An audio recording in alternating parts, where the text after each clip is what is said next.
Um, Yeah. I just want to make myself available. That's all. Yeah. Thank you. I appreciate that a lot. I, um,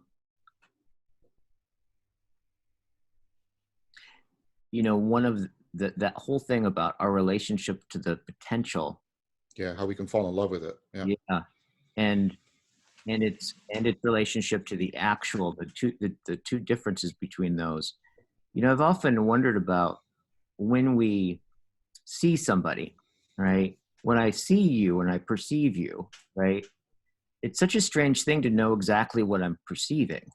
Hmm. Because I can, you know, there's an exercise that I sometimes do with in my courses where I'll have somebody kind of make eye contact with each other, and then have one person like look at the other's eye and then describe the intimate, like physical details of it until they get into that perceptual switch where they're not looking at a person, they're looking at an eyeball, and then have Yeah, them yeah. keep their eye there and say, okay, now see them. And there's this kind of Hmm. experience, and it seems to make experiential this mystery that, yeah, what was I looking at? What was the difference, right? Like, when I see you, is it am I seeing physical objects? Well, not quite, because it's like when I zoom into the object, it's not like I see you. It's not the same experience. But when I let go of the objectness and I see you, there's a different apprehension. Oh, very much. Yeah, I agree with that. Yeah. And I'm wondering if that apprehension is a way of talking about that we perceive one's potential. That's interesting. Let me reflect on that for a moment. I mean, there's one sense in which, I mean, even speaking psychologically, like organisms don't respond mostly to the physical properties, they respond to the meaning. Right? That's why the sight of the flame, the smell of the smoke, the noise of someone saying fire or run can all cause the same behavior because they share meaning, even though they're very physically different. And part of what you might be suggesting, and I think the meaning is often carried, you get more and more meaning as you move up to higher levels of organization. So when you move to the eye, to the face is often more meaningful, the eye, and then the person is more meaningful, or their whole body, and then the moving body is more meaningful than the still body, et cetera, et cetera. Mm-hmm. And so there's definitely what that means is both, there's an increased actualization of some sort of structural functional organization, but that I mean, if we follow up on Aristotle, we're using his terms, so we better invoke him at least once, right? Right? That actuality is the capacity to act. And so, I mean, when we're encountering that more meaning, we're encountering, right, that the person is, and if action is more meaning-based than just physical feature-based, then when we're encountering more meaning, I'm trying to do this right on the fly here, Guy, but as we encounter more meaning, we're actually encountering a greater capacity to act. That's what I'm trying to suggest. So that's interesting, because I hadn't thought about quite doing that before with Aristotle. That idea of, you know, that there's this coordination between being more meaningful, being more actual, and being more capable of more meaningful behavior. Yeah. Did that track at all? Did that work? Like, basically what I heard you say is the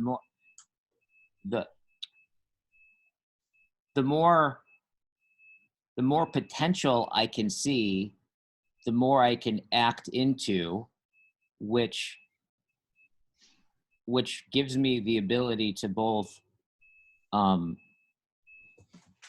it's like the potential and the actual, like, does the word realize? Yes, that's why I use that word a lot. Yeah. Is something I'm wondering about. Like, this is what he's talking about, that it's like, oh, that relationship between the actual, the potential, and that when we act into it in such a way that the more of the potential is realized, but also more of the ground is disclosed. Yes. Right. So it's like there's a deep relationship between being informed in Aristotle's sense, being actualized to greater levels of structural functional organization, and the capacity to generate information in terms of patterns of intelligibility in the world. There Yeah. seems to be a direct relationship there that I think is something that I hadn't put this together, but I see that that's something that Plotinus was sort of, drawing out of and developing out of Aristotle. Huh. Yeah, because because Plotinus takes the levels and Aristotle's conformity theory, and then he turns it into and then he connects it with the Platonic anagogy, the idea that when I can fit myself to a particular level of intelligibility, then that will actualize me to a certain degree, but it will also disclose reality as more meaningful to me in a coordinated fashion. Yeah, that seems right. So to ground it back down in the exercise, the attentional scaling you're doing, where you're getting people to move between feature and gestalt, and then notice the change, and especially if you're doing it in a circling context, I can see why this is so important. Yeah.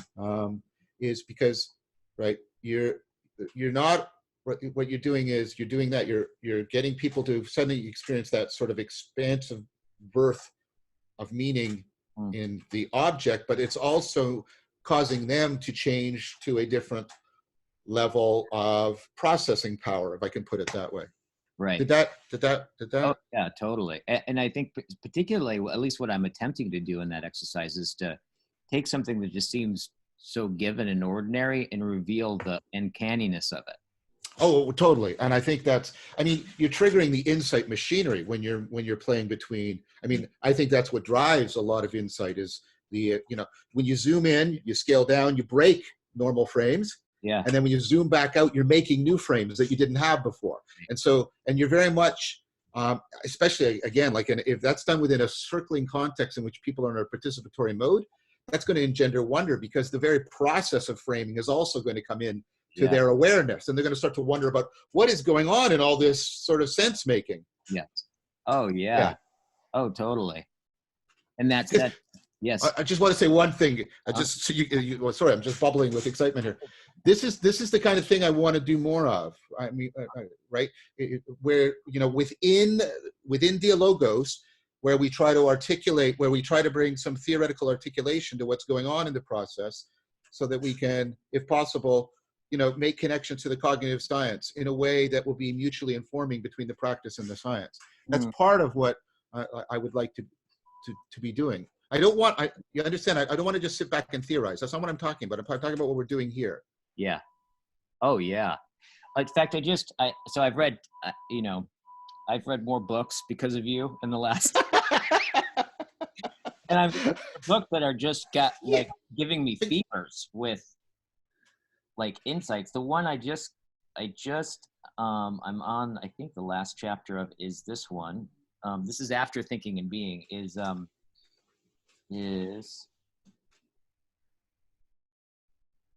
it's called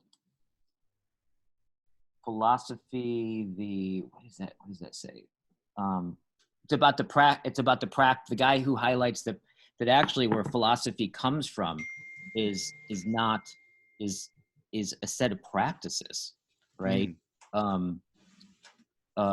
Christopher said you read it a lot before you teach sometimes.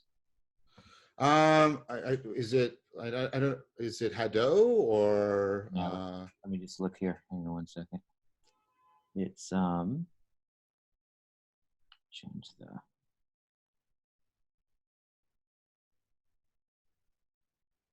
It's this. I'll just show you the title of it.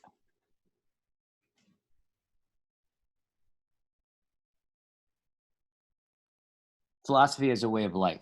Yeah, Hadot. It's Philosophy as a Way of Life by Hadot. Yes, very much. That's what I thought it was. Yes, very much. I think reading Pearl and Hadot close together is an excellent thing to do, because Pearl's stuff is so clear. He sets it up at the very beginning. Pearl's the one that wrote Thinking Being. Thinking Being, right? And he starts that chapter and he's trying to talk about how the philosophical project of trying to understand being and I knew this would resonate with you, is in one important sense, a religious project, because it requires significant transformation on the part of the individual confronting it. And then when you read that, and Pearl's doing all that, and it's a completely legitimate argument, and he's tracing out this whole Platonic heritage. I think it's just a beautiful book. By the way, Pearl's book on Dionysus, Theophany, is the best book on pseudo-Dionysus I've ever read. Oh, really? Hands down. But the thing with Pearl is if you haven't read the Hadot, you're sort of left with, yeah, but how do I do this? Like, what does that mean? Right? Yeah. And then Hadot talks about, no. You have to understand that ancient philosophy is much more about the transformative process, spiritual exercises and a way of life, than it is about the discourse. The discourse is always in the service, right, of the aspirational transformation. And I think if you put Hadot and Pearl together, you get a well, I'll use your language. You really get the world of ancient philosophy. You really do. You really get the world of ancient philosophy, I think, quite well, in a way in which, and I can speak for this directly because I was taught this, that until recently, the way in which academic philosophy didn't really represent ancient philosophy well. It was like, there's been a change, and there's people like Hadot, and there's people like Gerson at T and other people. But for a very long time, it was just the extraction of the propositions and the examination of the arguments, and you weren't getting that world in any way. Yeah, as if you could kind of like know philosophy and understand philosophy without being changed by it. Well, very much, and I think this is a mistake. I remember my RA and co-author, former student of mine.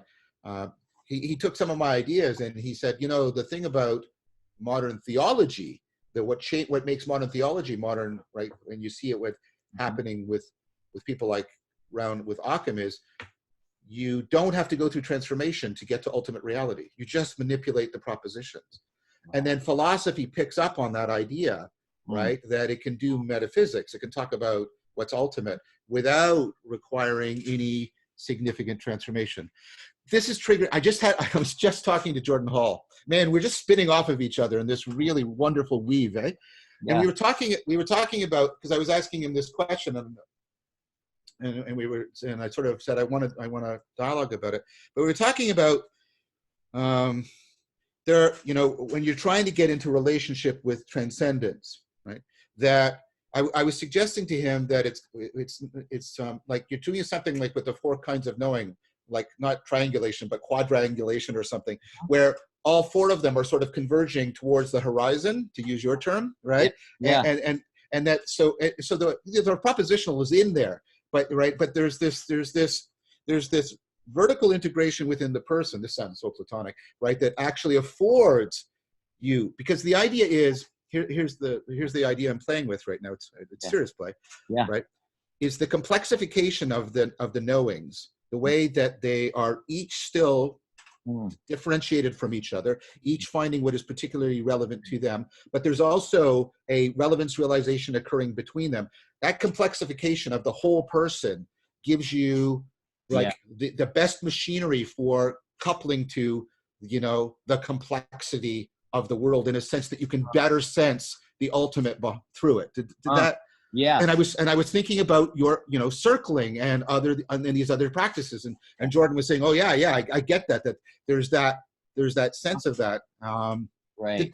So I just wanted to express that to you because it's sort of uppermost in my mind, and it's sort of being like, it's just sort of, it's sort of bubbling through me that this, that sense that, and I get that that's what was going on in ancient philosophical practice, even when it was doing things like ontology, right? Even when it was doing ontology, it was like, we got to, first of all, we have to engage and activate and complexify the whole person, set it into a transformative relation, and only in that will you adduce, right, the inexhaustibility of reality. Yes. Now, I'm just curious, right now, the way that this is coming together to you and your excitement about it, I'm wondering, are we inside of some, like, that kind of very process? Like, it feels like it. It feels like it. It feels so. I typically when I'm moving around a lot, I'm playing with the perspective. My hands are doing lots of perspectival stuff. Yeah. I'm trying to trigger all kinds of procedural stuff, and then I'm in, and then I'm trying to put this into an existential relevance. I'm trying to engage Yeah. like the machinery of the self. And the thing that's calling that all together, the horizon that's like calling that deeper that deeper complexification of yourself. This is what I really got in both of these books that I read. Yeah. This sense in which in ancient philosophy, there was this sense in which the propositional knowing was to exemplify what the way one lived, right? Mm-hmm. In other words, you could say it was you know how they say where method always precedes theory, right? First somebody does something, right, and then but they don't really know how they do it. They just do it, and then people see it, and they're like, then they start to make theories about it, Right. And that ideally the theories that we make support a deepening Yes. of what was embodied. And that, I guess that's like going from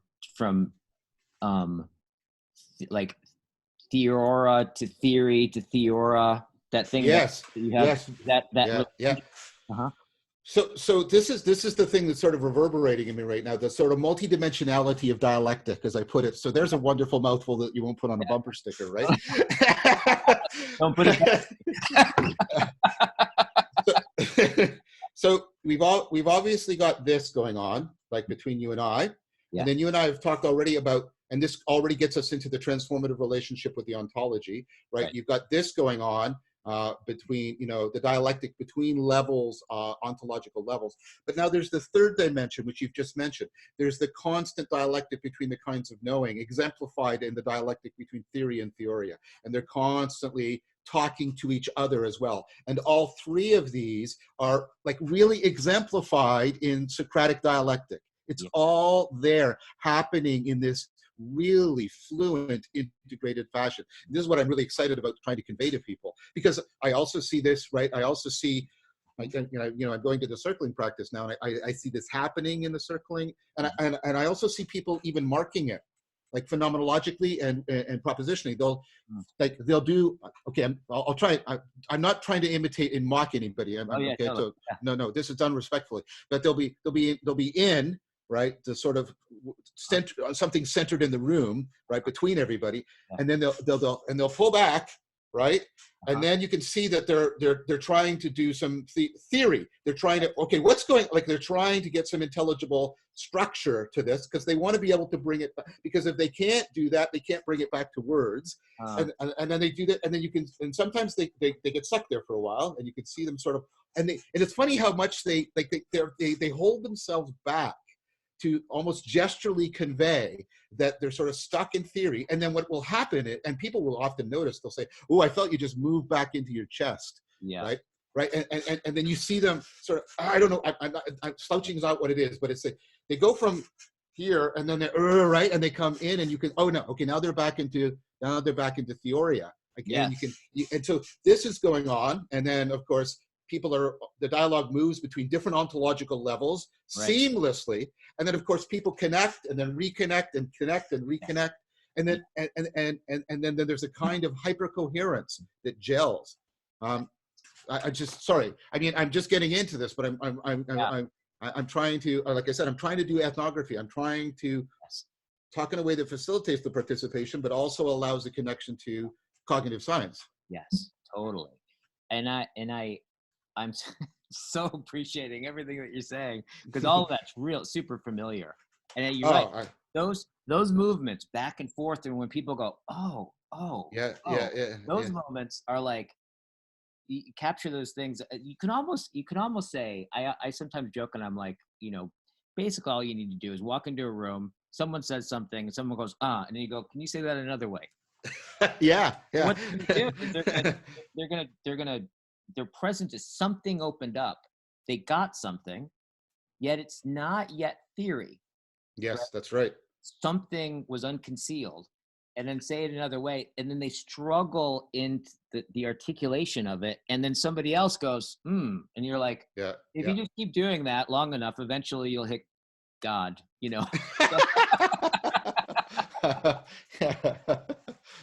Yeah. Well, it's funny because that's what Jordan and I were getting to.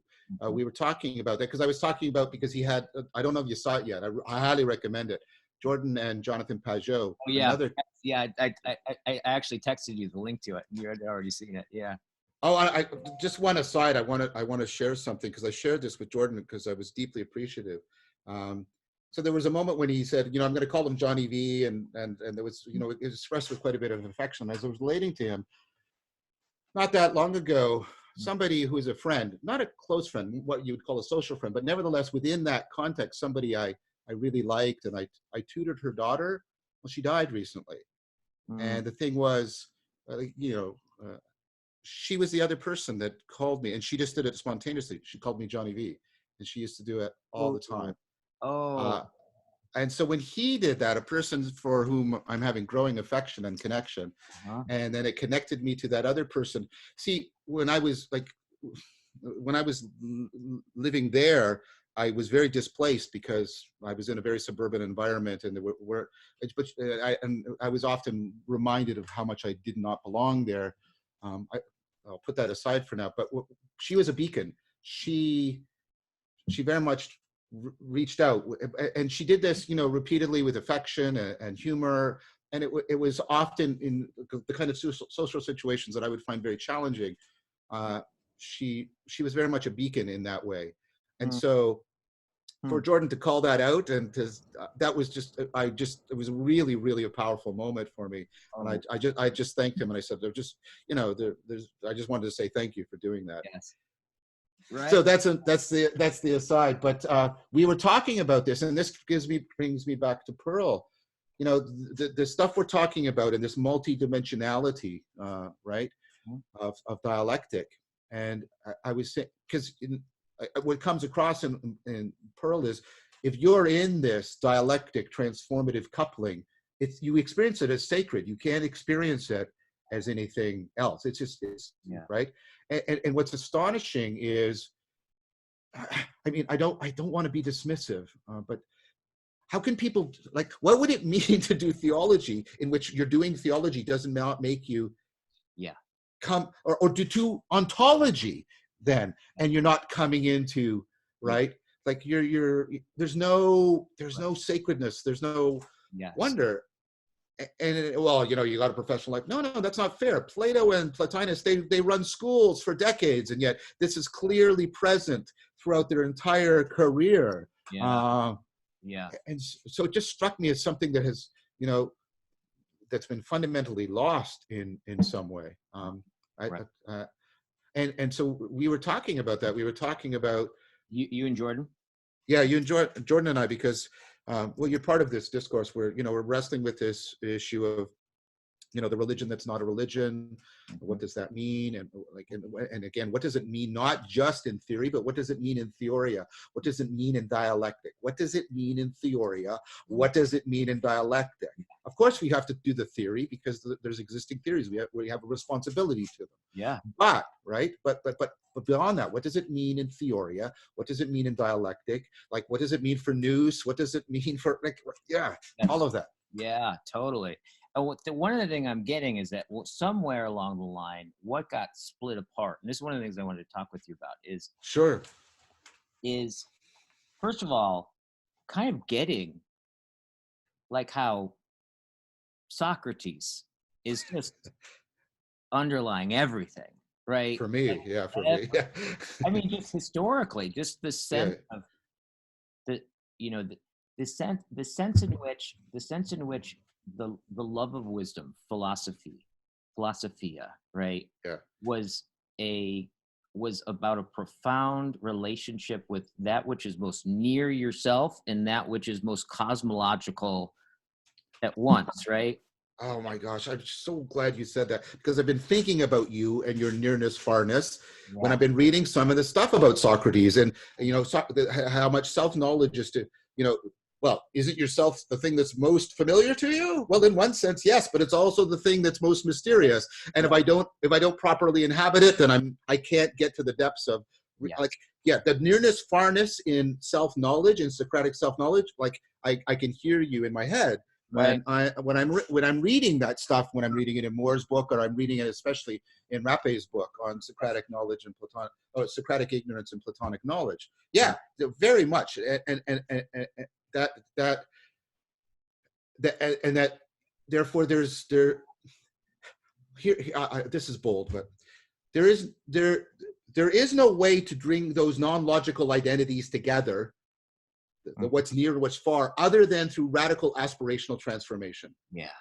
There is no way to realize that self except through radical aspirational transformation, because that's the only way in which those can be brought into relationship to each other. Yes. And that it seems like the ancients seem to just know, right? And they even knew that they knew this, is that the propositional was one is to come to terms with what they were actually experiencing first, right? So that they can go back and go further in, right? You go back down into the cave, Yeah. right? The relationship to propositions was that wasn't the point. That was the thing that held. It was kind of like it helped create structure, right? And what's really interesting is to hear. I'm still comprehending this. That given, especially in the way that I think they call it is it Hellenism, where when Alexander the Great basically conquered the world, and there were all these states that the Hellenistic period, very much. How long was that period considered for? About? So it's considered, so most people, are sort of 300 BCE till around, when it changes into the Roman Empire. It's the Hellenistic period is sort of over when Rome is coming into sort of full ascendance, because then the legacy, right, Chris and Philip and I wrote about this in the book, and we wrote about how the Hellenistic period is a period of pervasive domicide. And so you got something very analogous to our current meaning crisis going on there. Right. And that's when the therapeutic aspect of philosophy gets really strongly developed and integrated in. Right. Well, what was fascinating to me is just to think about that. There have been lines of thought like, Epicurus, right? Stoicism, the Cynics, Platonists, the Aristotle schools that were for thousands, for that whole period of time, like survived all this change that we still know about. And you think about it, given how spread out everything was, and given obviously there wasn't printing presses, most people didn't know how to read, like it's mostly oral culture, that you could have all of that domicile, all of that intermingling, and then there's these deep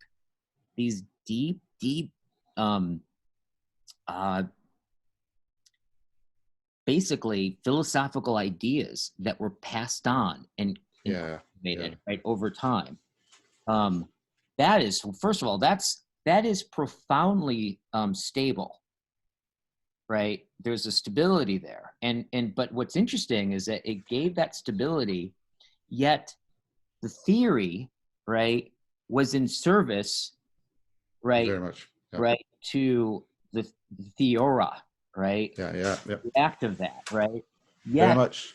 Yeah, and I think it seems so important, and I think this is what I'm starting to appreciate what you are doing, right? What you're trying to highlight from within the academic setting, which is impressive, right? Because it seems like the academic setting is that, like, if the theories, your experience doesn't really matter, right? Or it's the thing for human resources, or it's the thing to go to therapy about, but like the thing that matters is your propositions and all that stuff.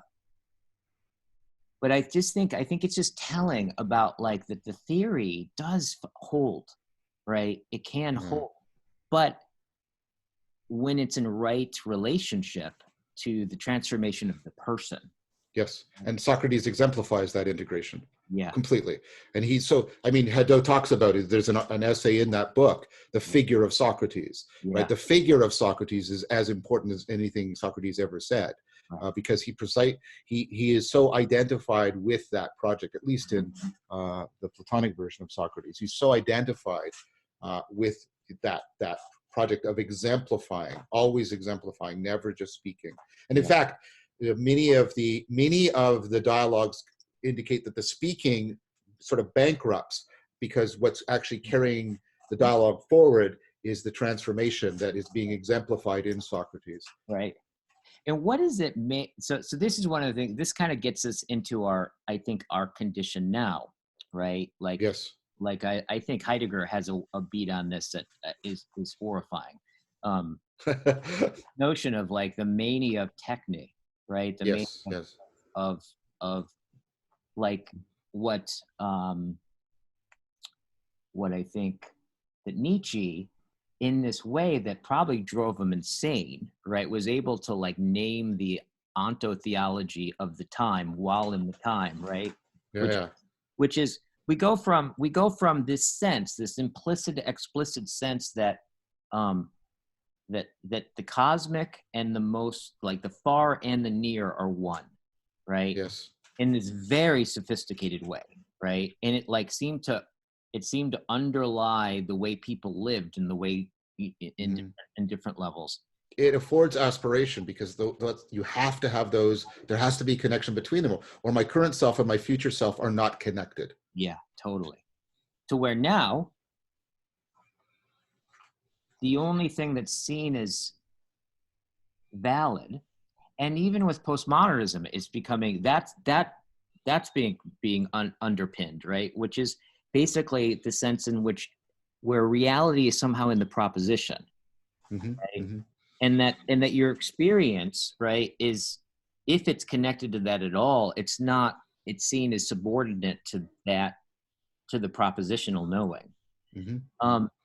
And I was thinking about this. This is one of the big things that I just I texted it to you. So let me see if I can find it so I can kind of quote it. It was in Thinking Being, where he was talking about Plotinus and the sense of being as intelligibility. Yep, that's right. Plotinus' central. That I think Pearl's right. That's the thing that runs from Plato through to Plotinus. Yes, even into Aquinas in some ways. Yes. And it seems like that I think that, as far as I can tell, Heidegger really inherited that sense of, like, he does. The being of being is the inexhaustible horizon of intelligibility. I think so. I mean, I think that's part of what's going on. I think you can see Heidegger wrestling with something that, okay, so part of what I think this is a good response to what we're doing here. It'll seem off kilter for a sec, but part of what the meaning crisis is we've lost Socrates, to put it into a slogan. We've lost that. And there's a phrase in Nietzsche that's really, really important to me, and I'm going to talk about it in the series. He said, because he's very critical of Socrates throughout all of his writings, but there's this moment of disclosure, and he says, I hate Socrates. Not I reject Socrates or Socrates is false. Notice, right? I hate Socrates. He is so close to me, I'm always fighting him. Because you see what's going on with Nietzsche, right? He's proposing, right? He's proposing the Übermensch, but he's not actually providing, right, anything other than discourse. And he's struggling, and you can see him struggling with trying to, and he can't turn to the Platonic tradition because he rejects the metaphysical position he thinks it represents, the two worlds mythology. And so he keeps getting drawn to somebody, right? And then I think this is why he had this profound ambivalence towards Socrates, because the project of the Übermensch is a project that requires you have to do something like what Socrates did. You have to bring in all the transformation. You have to bring in, right, the participatory knowing, that coupling to the inexhaustible, right? And Nietzsche's in a box. He can't get out of that. And I think Heidegger, well, I've talked about this before, but because Nietzsche's basically just negating, the Christian ontotheology of his time, Right. right? And I see Heidegger struggling to get out of that, and see. So, I mean, Heidegger is, with the neologisms and the way he writes, he's trying to engage these other aspects. I have some criticisms of Heidegger at that point, but I do see him that he sees. I mean, this is how I'm reading him. He sees that he's got to do something fundamentally different than what Nietzsche did, and that right, that something like anagoge, that there is no Übermensch without, right, anagoge. At least that's how I'm reading part, and so part of what's anagoge, go ahead. Real quick, define anagoge again. Okay, so anagoge is this, I think, one of a set of sort of profound insights in Plato that I think get very, very clearly articulated and explicated in Plotinus. And the idea is, one of the things that drives my self-deception is I have conflict within my psyche.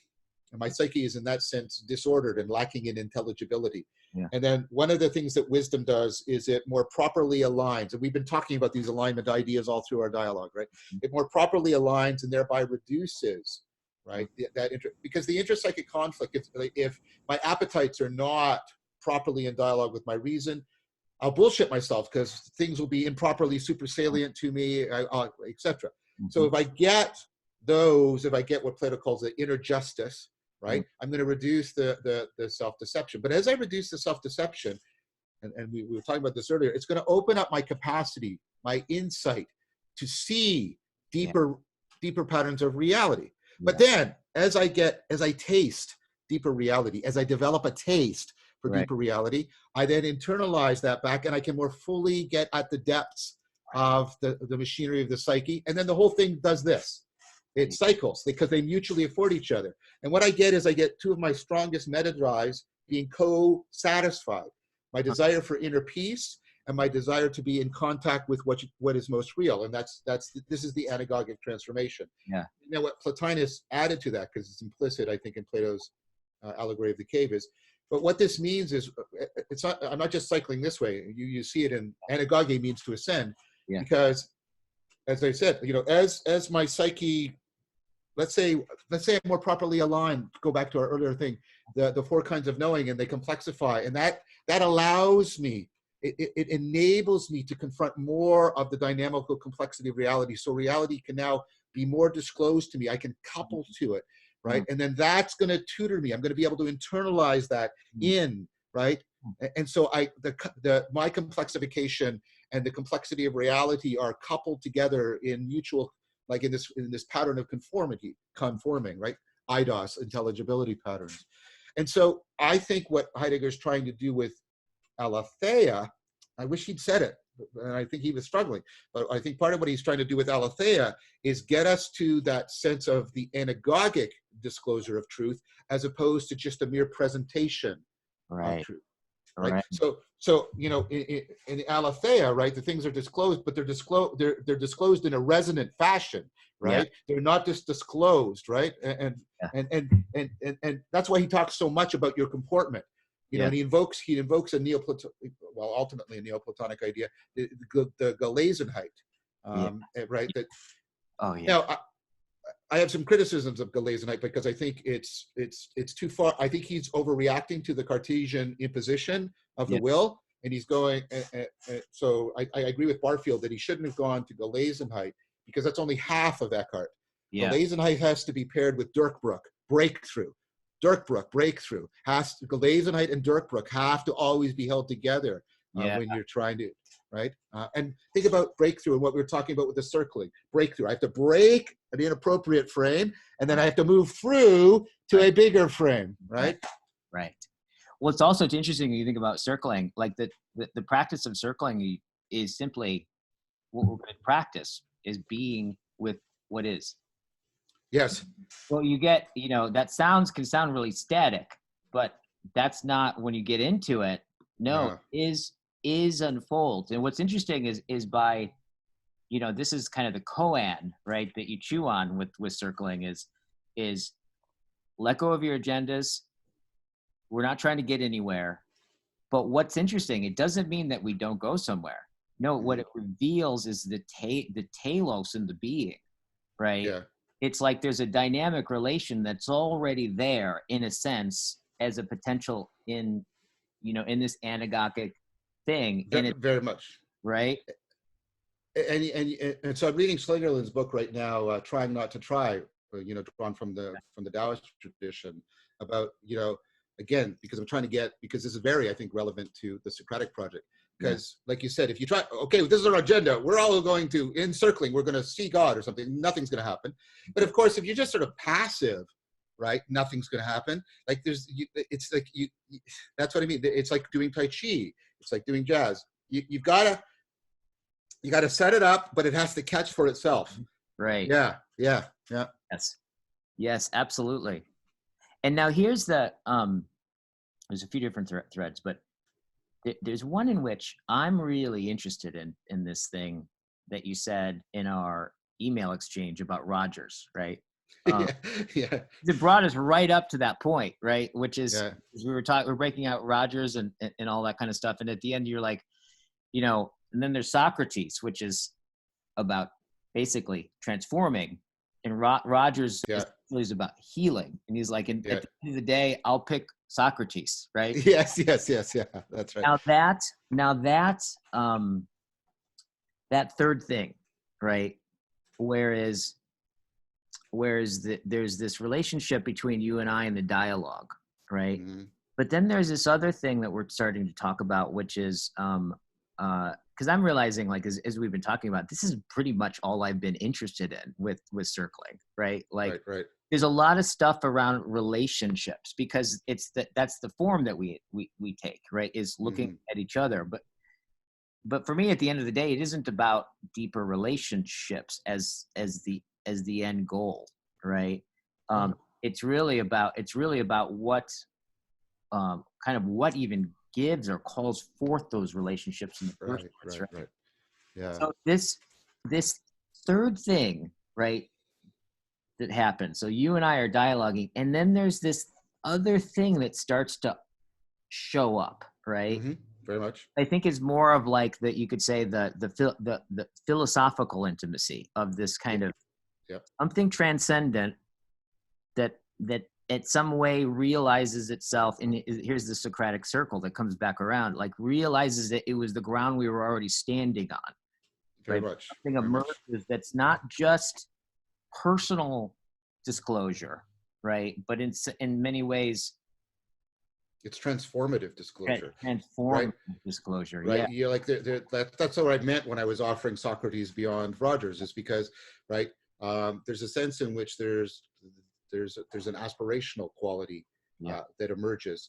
I mean, and this circles back to Heidegger, because when Heidegger sort of, you know, he brings out that the logos is the gathering together so that it comes to belong together, right? That part of the meaning of logos had been buried behind sort of word, reason, study.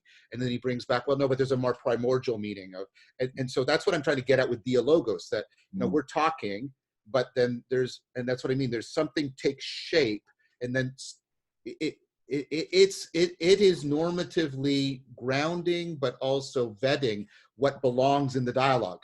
Right. And that's why I think people start using very sort of spiritual language to talk about that emergence. And that's clearly what Plato's invoking in the dialogues in a lot of places. And I guess, like I said, I'm trying to hold these. Jordan often uses this thing about he's juggling balls. So we've got.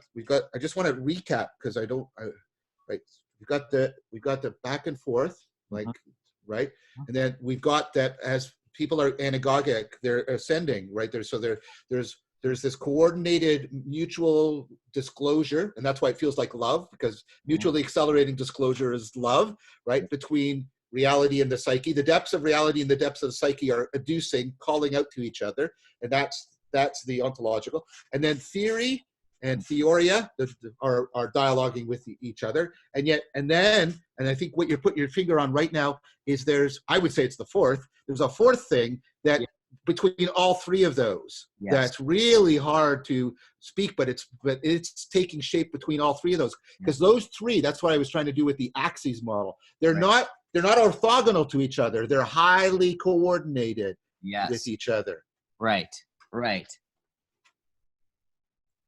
Is that thing, is that the horizon that brings the four ways of knowing into deeper complexity, right, and complexifies it? I think so. Is it? I think it intimate that horizon? I think it does, in the sense that it's only when. Okay, so this is speculation in the good sense of the word, right? We're trying, right? That's what essay used to mean, essay, right? To try. We're trying here. And that's one of the things also that I like about the Socratic dialogues. People try. In a treatise, nobody's trying. They just give you their final results. But Montaigne brought back the original meaning. So I think when we get, when we're in that state, and it's both intrapersonal and interpersonal and intra-level, right? As we said, it's all of those, right?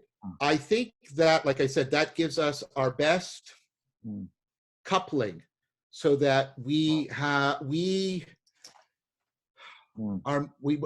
I'm trying to, Plotinus' sense of, right, you're reading Shaw's work on theurgia, right, that we have the best state of receptivity for the disclosure of what is deepest, right? Now we shouldn't be idolatrous about that. We shouldn't say, now I have seen the face of God, or something blasphemous like that, because that's to forget our mortality, to use some Heideggerian language here. But that's sort of the best icon. And I don't mean a picture, I mean an embodied, presencing, opening, transforming.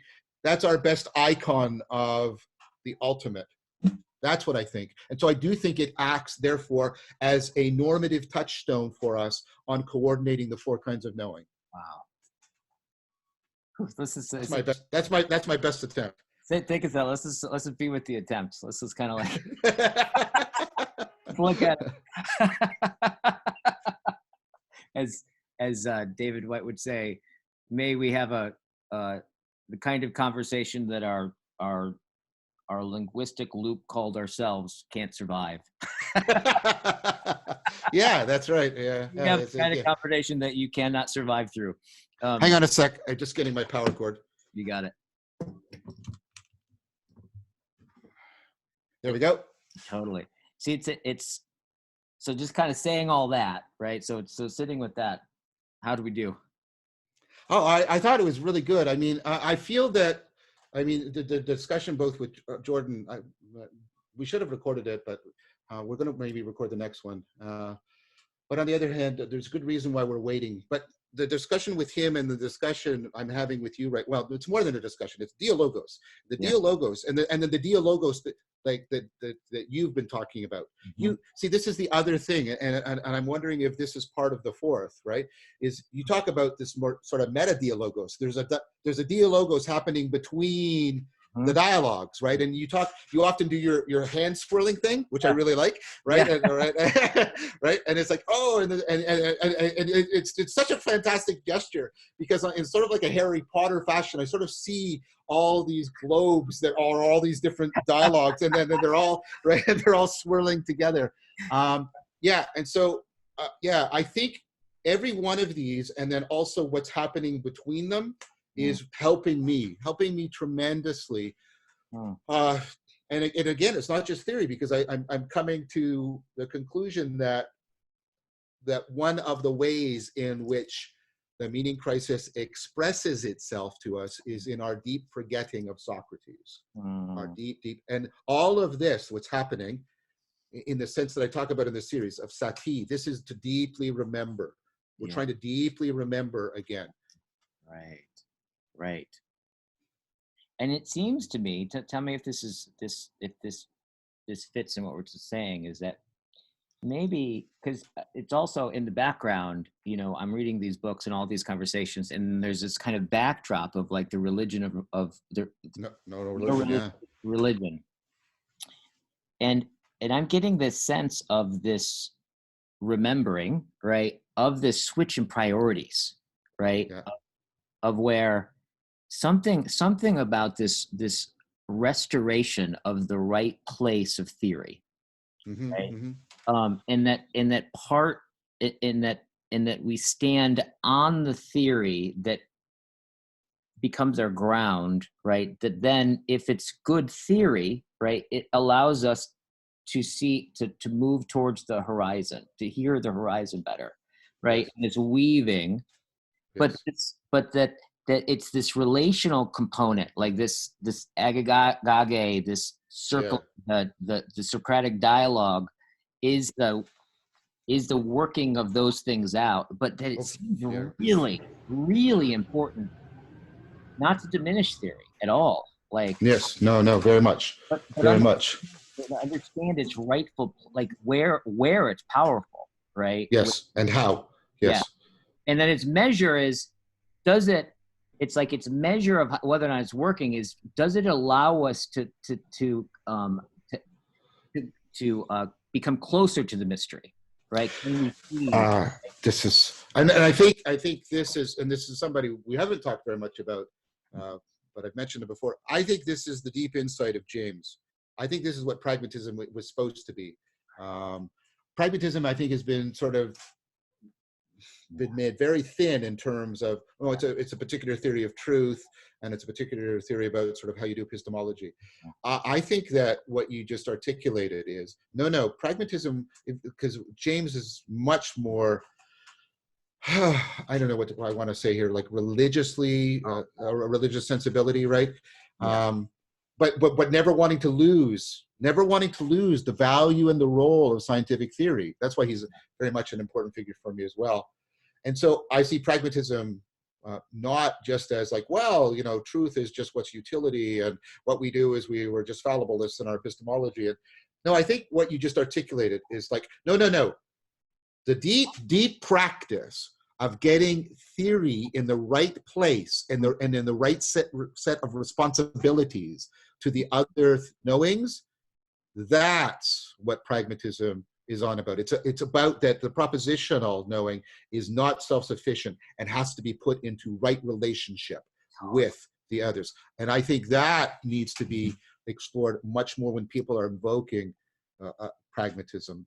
It's not just, now I'm not saying that I'm the only person saying this. There are deep readers. I think Rowe, R-O-W-E, reads James in this way very, very deeply. So I'm not claiming any sort of exclusivity. There are I think people reading James and reading pragmatism this way very profoundly, but that's not by any means the sort of most prevalent view of what pragmatism is or what it means. right. So it's like you could say that it's a, and I get the sense with James too. Like Yeah. James is very, he's really, you read James and you kind of like end up somewhere that you. Yep. It's like circling. Very, very, very interesting. Like, but he does seem to be, he has deep mystical Oh, very much. to him. Very much.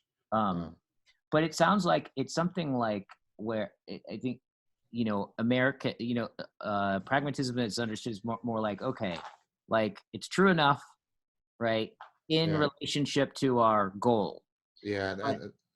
But if we replace goal, right, with like a mystery, a phenomenological mystery, if the goal is something like what is the you could say that the inexhaustible intelligibility, that an intimate relationship with that, and how we know is because people get closer to it, and they become more, the world becomes more filled with sense, right? Yeah. Right.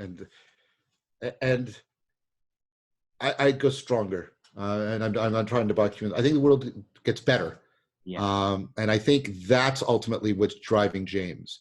pragmatism isn't just, pick what's useful or what have utility.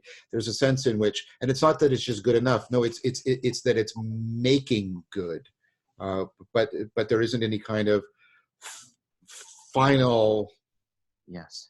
propositional representation of that. Yeah. So I think, that's why Nishida, when he's basically creating the Kyoto School, and he looks for something in the West to bring into dialogue, and the Kyoto School is another good example of dialogical. Read Religion and Nothingness. It's the dialectical relationship is at the core of Nishitani's work, and being in the tension of the dialogos is the core place where you need to get to respond to nihilism. That's Nishitani's main thing. But Nishitani, what's he getting from Nishida? Nishida says, when I'm trying to create a dialogue between Buddhism and Western philosophy, of course, Heidegger is playing a big role because they're students of Heidegger, but who does Nishida explicitly go to with the experience of the good? He goes to James. He goes to James, and that's where he's going when he's trying to craft a vocabulary that will put these two into dialogue so that he can start to respond to the emergence of nihilism. And then Nishitani picks that up and go. Religion and Nothingness is one of the top 5 books I've read in my life, and I've read it a couple of times. I've read it with other people explicitly because you can see that the way all these things are coming together in a really profound way. Right. Wow. God, this sense of the tension between. I'm present to that. Just in this conversation, I'm present to it is the kind of crescendo, right? But also like what we're talking about, like with the 4 ways of knowing, like, and then this sense of deep mystical pragmatism, right? Of that theory, like. One of the measures that makes a good theory is that we can stand on it to move into more. So taking James very deeply, it becomes a viable, listen to the word, viable option for us, right?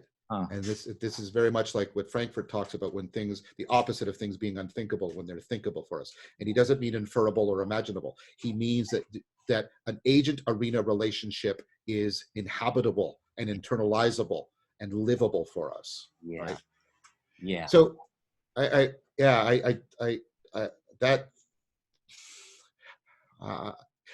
you have a phrase that you use that I think epitomizes what you were just saying, which is you have this phrase, come to terms. Yeah. Which captures both, conceptualization, articulation, but also confronting, being challenged and transformed, right? Like really coming into contact with something. Right. Yeah. Yes. And you're right. Yeah. When you come to terms, the terms you come to allow you to stand up, to have more things on which to come to terms with. Yeah. You're not avoiding, you're not dissimulating, you're not diluting. You're like when you say we're coming to terms with something, right? We're facing it and we're saying, okay, I'm going to now open myself up to the reality of this. But we're also saying that what I'm doing in that confrontation is I'm not going into it with horror. I'm going into it with the real expectation of intelligibility being possible, articulation being possible within that. I love that phrase. I love it when you use it, and you use it in a perspicacious manner. You will use it at kairotic moments within a conversation. You'll bring it out, and what it does is it gives a turning that is often needed in the conversation. And your use of that is really, really, really wonderful. Wow, how procedural of me.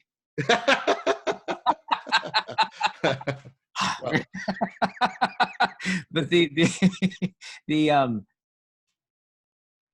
actually, one of the things I want to, at some point, I want to talk with you about how you came to the 4 ways of knowing, like, because it's like, this is one of those things where it's funny. I've tried to break it apart, but it does seem like there's something really, you can't, everything I think of implies one of them, right? So, the best answer to that is I came, and this is not meant to be coy, I came to it in dialogue with my students. I came to it from discussing and working out, and you know, there was already this distinction between the propositional, the procedural already existed within philosophy and psychology. Yeah. And then as I started to work with it, one of my students, in dialogue with him, Yeah. Greg Kasoris, you know, this notion of the perspectival aspect, he brought it on a, oh, right. And then, you know, and then I was talking with another student. I was doing an independent study project with her, and she was saying, I get it, but what about the participatory? And like, she had a very nascent notion of it, but it sort of was like somebody dropped a match into Tinder in my mind, and I was, oh, right. And so, and then I really started diving very deeply into that, and, but, you know, and this, all the stuff with Hadot, and then, you know, and then all the people. How long ago was that period of time? When was that? So I guess starting around 2006, 7, that's when I'm starting to do that. And that's when I start, yeah, it's when I start teaching the Buddhism and Cog Sci course, and the meaning crisis argument starts to gel. So those things are sort of co-emergent, and they're talking to each other at the same time. The Cog Sci course that you put up on YouTube a few years back, is that like how many of those? Is that yeah. So that the Buddhism and Cog Sci course, that's, I think that was from 2015 or 16. And by that time I had been teaching the course often twice a year for over 10 years. So that course had come to quite, you know, a kind of, I don't want to say consistency because that's down static, but it had come to a kind of coherence. Right. But then when that happened, kind of the responses I was getting from people, the series, when I originally just uploaded the series just to put it out there, my students would have it.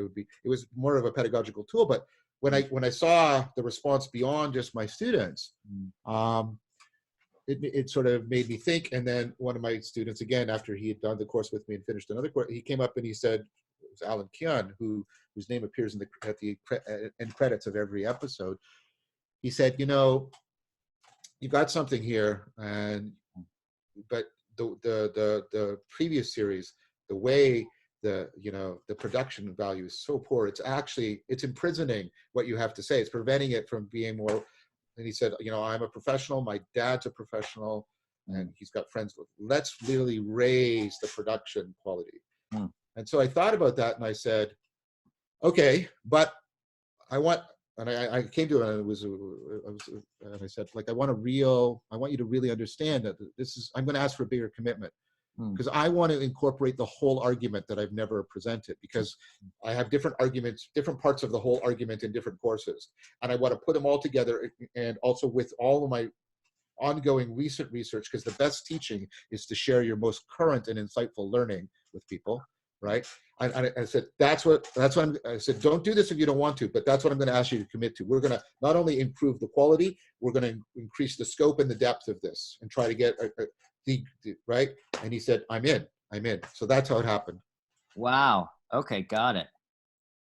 I'm just, you know, it's there's another thing I just wanted to kind of ask you about, because I'm noticing as I understand your work more, and as I'm reading a lot of the source material, right, that like I can feel in reading, because there is this quality of reading for me that, and I think this has something to do with actually my reading disability, like where it's a little bit more for me. It's like I go on a walk with somebody, and I don't come out with necessarily what it feels like. What I come back with is not the facts of the walk, but with a different person. I feel like a different person. I'm thinking differently. I'm seeing, like, the world discloses itself differently to me. And so there's this kind of way where, like, as I'm reading, part of what I'm also appreciating is the ride that you've been on, right? coming to terms with what you've been coming to terms with on your videos and listening to your lectures, right? I'm also really present to this. God, you've been in kind of deep dialogue with some, I think, some authors, like definitely some authors and philosophers. But also I get this sense, like after meeting Chris, like with a lot of students, Yeah, very like, much, very much. one of the things that Chris said was, he said, and I really appreciated it. He said, I feel like I'm constituted by, in some sense, all of these deep relationships and conversations historically. Like he kind of said, it's like, Yeah, yeah, I feel like I'm constituted by those yeah, conversations, right? very, very much. As am and I mean, one of the things you're no doubt seeing um, is the indebtedness I have to the people you're reading.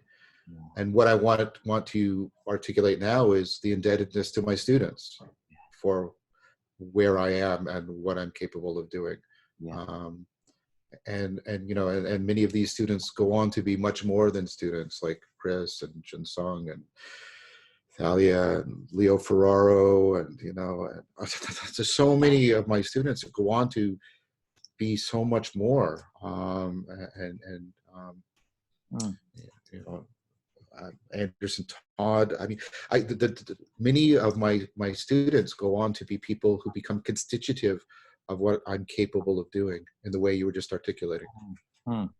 I am deeply grateful. That's why I try so often to share Yeah. credit because it because the reality of the distributed cognition and the dialectic is more important than John Vervaeke. Yeah. Yeah. I think I just really appreciated what you just, the place where they live in you, right? It's really interesting because when and I've noticed this, like whenever you talk about the people that you feel deeply indebted with, right, and grateful for, there's a dropping back, and there's like Yeah, a softening, and there's a slowing down, and you're just like, very, you feel in the presence, very much. the movement Yeah, for you. And what's interesting is, like, I can, if I hold that in mind, when you're on the precipice of the thing that yet, right? Like I can feel very much this, in a certain sense, something like the theory in some way, in the role that we're talking about, theory of, like, on some level, all those relationships, right, that have deeply impacted you. yeah. You stand on, and they allow for more, right? Yeah, it's very much a legacy, Yeah. right? Like sort of within me, kind of thing. Yeah, I feel those people that I mentioned, as well as my partnership with Sarah, which is sui generis. We talked about on the last dialogue, but those are those. I don't want to get too autobiographical here, but those ground me in a way that keeps that creative tension with the stepping to the precipice, right? They give me a groundedness so that I can go even closer to the edge. And so this is something I was going to mention. This is something I like about Tillich, and how when he integrated Heidegger and Christianity together, he emphasizes, you know, the tonos, the tensions, the tensions that need to be maintained always. And so, so like, I don't want to use a term like anchor, because anchor sounds like, you know, it's holding you back. That's not what it is. It's this counterbalancing. It's like, you know, you take a good stance in a martial art in order to make sure that you can strike and defend, right?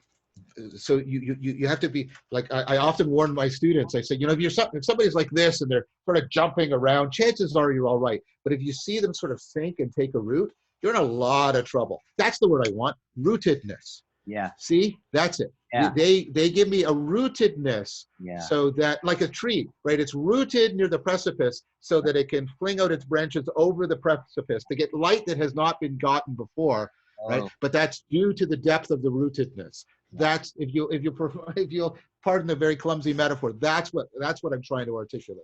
Yeah, totally. Totally. That's what those people are for me. Yes. Yes. And that I just appreciate that back and forthness of, Yeah, yeah, and then yeah, yeah. the dropping Yes, down and the movedness, and that it just, well, it just seems to disclose your heart, but it also seems to disclose heart, right? yeah, yeah, yeah. That sense of just like the uniting of both of those things are Very much, very really. much, very much.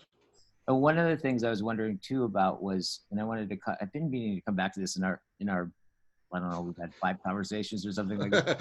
But one of the, in the first one, at the very end of the first one, I just remember feeling quite struck by this thing that you were. I don't think it was the first time you had seen it, but there was a particular light in which it was showing itself, which I've been thinking about ever since. Which is we were talking about the fundamentalist like Hmm. place that you grew up in, right? Yep, And, very and much. one of the things that you said that was really striking to me um, was where you were talking, and I actually didn't quite understand you at first as you were talking about. Then when you reveal it, it really kind of struck me in a big way, which was like, yeah, you said I have to be careful not to go back there Yeah, because there was this ominous sense of danger, right? hmm, And where you hmm. could be rejected at any moment by this kind of like I got Yep, this very much. fearful kind of God, right? Or Yeah, fierce yes. God. And and then you said, but the thing that it sounded like it was difficult to not go back to was the the sense of this your position in that arena, right, was so clear and so meaningful that Yep. it there's something about that clarity of the Well, self narrative in relationship to that was tricky to not go back to. well, yeah, because like I say the brain prefers familiarity over anything else. Yeah. It'll, like I said, people will seek out familiar sadness over unfamiliar happiness. And so there's an attractor there, like in the state space idea. Yeah. I think of it as there's 2 things that I have to be careful about. One is I don't want to get drawn back into that Yeah. um, because of its seductive familiarity. But the other is to have a reactive thing where I just reject anybody who wants to talk to me about God. Yeah. Yeah. And so it's like Yeah. there's the 2 of them are always sort of like, you know, like my hands are doing. They're sort of, you know, constraints that hold me. Almost like, to bring him back, Aristotle's idea of a virtue as being between 2 kinds of vices, right? And so what you're trying to do is set up, you know, sets of constraints so that, right, the golden mean isn't an average. The golden mean is to, you know, sensitize yourself to excess and sensitize yourself to deficit, to defect, so that you're constantly steering between them, right? And, um, Hmm. and so in that sense, that's how that's sort of how it works for me. Um, Hmm. I'm constantly between these 2 things when I'm Hmm. trying to live out from Hmm. my religious legacy. So it's very different from the way, and he did such a beautiful job. It's very different from the way Chris talks about how he's wrestling Yeah. with his religious heritage. It's very, very different. Yeah. Different. Huh? Which actually means because we both wrestle, we can come into dialogue, but because we have this significant difference, it's a very fruitful dialogue because we sort of Yeah. compensate for well, not in any kind of complete fashion, but we compensate for each other's deficits and biases when we come to the discussion of sacredness and the sacred. I don't know if I could do such a good job without Chris, or you know, like I said, or Anderson Todd, who's somebody I talk about these things quite deeply. He also has a different way in which he relates to all of this. So So that's again, that. I'm constituted, like the sets of constraints that are the virtual engine of John Vervaeke are constituted in these relationships to other people, very Yeah. much. Totally.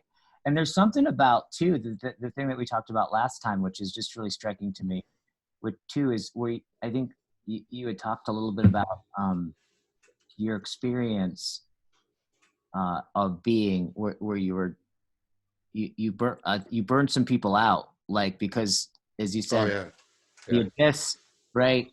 Like, yeah. Very much, very much. not that you were Yeah, mean to them, but that you were hard on them, right? yeah, yeah. I was hard on one of my previous partners. Um, yeah, and yeah, I wasn't malicious, but it was very, very draining for people. I, that's something for which I bear a sense of, in the moral sense of it, I bear guilt, and I bear a sense of responsibility. Again, I think it would be unfair to me to say that there was any malicious intent, but I was caught up in something that had a hold of me, and and it's the Nietzschean. You look too long into the abyss, and it starts to look back through you. Mm-hmm. And it's not that I couldn't let it go in the sense like the addict can't let go of his crack. It's no. I felt a sense of a calling and of allegiance of something more that needed Yeah. my devotion. That Yaden has a book. I just bought it. I haven't started reading it. That sense of being called. Yeah. That sense of being called. And you mention it often when you talk about hearkening. So I was hearkening to something, but regardless of my, I don't know what to call it, my ontological responsibilities. Nevertheless, other people weren't hearkening it, who were nevertheless bound to me because they were doing what they needed to be doing in their lives. And I Mm. think, like, a tree that is rooted shouldn't be sort of, Mm. I don't know, pushing other things that aren't rooted that way over the precipice. That's just not right, right? Yeah. So I think that people who tried to embrace me at that time often found themselves flung out footless over Huh. the void. And it's like, why the hell am I here? I don't want to be here. And that's like, and and it was very hard for me to understand that at the time because I experienced that, given again the fundamentalism, as rejection. But I've come to see now, oh, that was what was going on. I was drawing people to a place that in which I was not affording them the proper grounding for the place that I was drawing them to. And that was really, I think, very hard on people, Yeah. very hard on people. Yeah. I mean, the one person I think I did that the most to, I've apologized to her, and I have really tried to make amends in the proper sense of the word. Apologies without making amends is just nothing, right?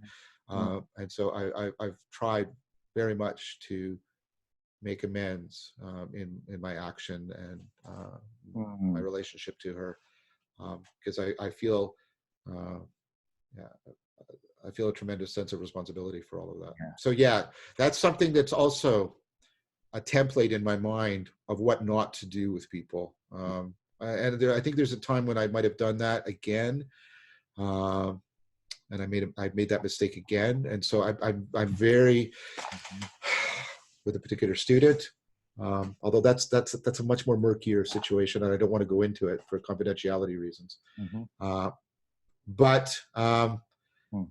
both of those, especially the first that I've talked to, have made me that first sort of time in my life made me very, very sensitive to that. There's a responsibility above and beyond teaching and the disseminating of information.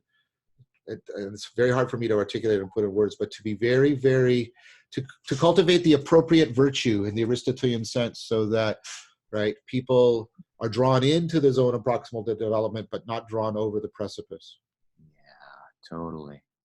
And was this a time, it's interesting because when you talk about like staring into the abyss, right? Mm-hmm. It's interesting. I don't get the sense, I would imagine you're looking right in the same place, but I don't get the sense that I don't get from you that you're staring into an abyss. It's No, whatever. because remember I said I'm not stuck anymore. Right. And that's very different. So it's gone from being the abyss to being the inexhaustible, Huh. right? And that That's which. and That's that's the thing that Nishitani talks about. yeah. The whole point about religion and nothingness is the West, because of its commitment to an ontotheology of Aristotelian sort of substance and giving exclusive realness to actuality, and all that sort of stuff I've talked about in parts of my series. Nishitani says that because the Asiatic, especially Buddhism, doesn't have that commitment, and Taoism doesn't have that commitment, that the potential and the possible are just as, if not more real than the actual, right? That what you can do is you can, he says, what Nietzsche can't do, and we're back to how I said I found Nietzsche stuck, right? What Nietzsche couldn't do, yes, the abyss is looking back through him, but it's still the abyss. What Nishitani says is, no, you can go from the no-thingness being an abyss to the no-thingness being the inexhaustible. Yes. And that shift. And that's not a propositional shift. That's like the shift in Tolstoy, where he's, with the story of Ivan Illich. Ivan Illich had always known he was going to die. But one day, after he falls and hurts himself, Ivan Illich knew he was going to die, right? And that the proposition is the same, but it means all the difference in the world. It's that kind of fundamental aspect shift, right? So that the no-thingness of nihilism becomes the no-thingness of shunyata. Right. That's what I saw in Nishitani, and because I see it in Plato. I don't see it in Aristotle. Yeah. I think Aristotle made a move, but I see it in Plato and in Neoplatonism. And you can, and Heidegger is trying to get at it too. He talks about the no thing and the way it knots and stuff like that. Yeah, totally. I want to put a bookmark on the Aristotle thing, because I've been cracking open Heidegger's going back into Aristotle. I hadn't done that before. I'm like, whoa, that's a whole that's a whole thing right there. It sounds like a lot of my understanding is a lot of the Aristotle that we think of now is through a lot of it's through a lot of other different frames that I think like Heidegger was going back and unconcealing these moments of these ambiguities. But there is a difference. There is still a difference. Yeah. Because for Aristotle, the unmoved mover is the ultimate. Yeah. And the unmoved mover is, and this is Plotinus's great critique of Aristotle, right? Yeah. And that's finally at the level, right, of the eidos. But Plato says no. The one is beyond being. The one is beyond essence. Yeah. And that's what Plotinus points to as being in Plato that's not in Aristotle. Right. Oh, you know what I think? You know what it is? The sense I get. Now, I have to go back and probably read this 3 or 4 times to kind of even track the terms that they're using. These Greek things. I'm like, I have to learn ancient Greek. I think it'll be helpful. But my sense was that actually that the unmoved mover was more like the sense of the beyond that both revealed and concealed in its unfoldedness. Like there's this there's this sense in which I got the sense of not the negation of the beyond, but that it revealed and what this is word that he used, this kind of way of this, you can really kind of get, it's funny, you can really get where like a lot of Heidegger's phenomenological is right out of Aristotle. I had no idea. Oh, very much, because he has the scholastic training before he meets Husserl, right? Yeah, and so that's deeply informing him. But this kind of like falling forth as its withdrawingness of this I think it's where Heidegger starts to get a sense of ecstatic time. I think that's right.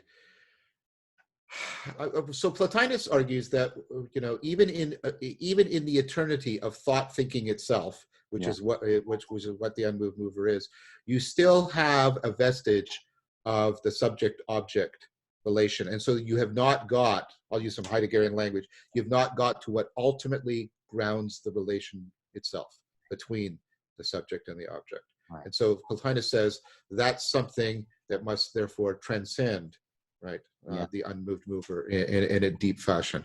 And I'm in agreement with Plotinus's critique of Aristotle at that point. Right. Interesting. I'll have to read more of it. I just get a different sense reading it. I may be off, but the sense in which, it's interesting when you just said that. Like a couple of things. I'm really interested. I'm noticing it's so easy to go with in this conversation to go into talking about like your personal life, right? And your Yeah. experiences. And these ideas are, And that's what you see in the Socratic dialogues, right? The way they move between the personal yeah, and and sort of the abstract theoretical in yeah, this fluid, mutually disclosing fashion. yeah, Yes, very much. And that's what I meant when I said I'm so interested if we could, bring philosophia yes, and circling together, yes, right? Yeah. totally. And there's a way where when I do it, it happens implicitly, right? I experience it when I'm talking with you. Yeah. So like, that's the thing I want to start to get under is more of the theory, Yeah. right? Underpinning this particular piece of something like as the divine double of the we, we'll say. Yeah, yeah, yeah. Very, very good. I like that. That's good. That's good. Show itself Yeah, up, right? And yeah. changes. No, no, that's a very perspicacious way of putting it. Thank you. I'm gonna savor that. That's good. The divine double of the we. That's very good. That's very good, Guy. That's very good. Thank you. Yeah. I mean, like looking for a term because there's like, since we've been talking, there's that, Yeah, right? And like, I'm like, right. what is it? But are there words for it? What is that thing that kind of comes up and is like, but it seems to function very similar to like this way in which you could spend your whole life getting clearer and clearer about the telos that is calling you forth, right? Yeah, yeah, But if you lived 1,000 years, you wouldn't get it yeah. finalized, right? That, I just appreciate you saying all of that. The last 4 episodes of the series, the Divine Double, and Stang's whole book on the Divine Double, and how you see that, especially in Tillich and Corbin and Jung. I'm going to unpack all of that and how that relates to, I think, Agnes Callard's notion of how when we're aspiring, we have to relate to the future self that, although we're causing it, it has a normative authority over us. And I think all of those things just talk to each other so nicely. Well, at least that's what sorry, that sounds self-congratulatory. I think I make a good case for that in yeah, those episodes. yeah, totally. I can't wait. Well, I can't wait for those episodes, and I can't wait for the Beyond Socrates one. Oh well, you're helping me. I mean, you're such a true friend. You're helping me. This dialogue, I'm glad it's recorded, has helped me so much. And that thing you just did with the divine double of the we, my gosh, that's like, a diamond dropping into the center of things. I just love that. That's so helpful. Yeah. Yeah, I should get going. Oh yes, so should I. Awesome. Like, awesome. Thank you so Yeah. much for Oh, thank you, Guy. conversation that my eye couldn't survive. Yeah, thank you so very much.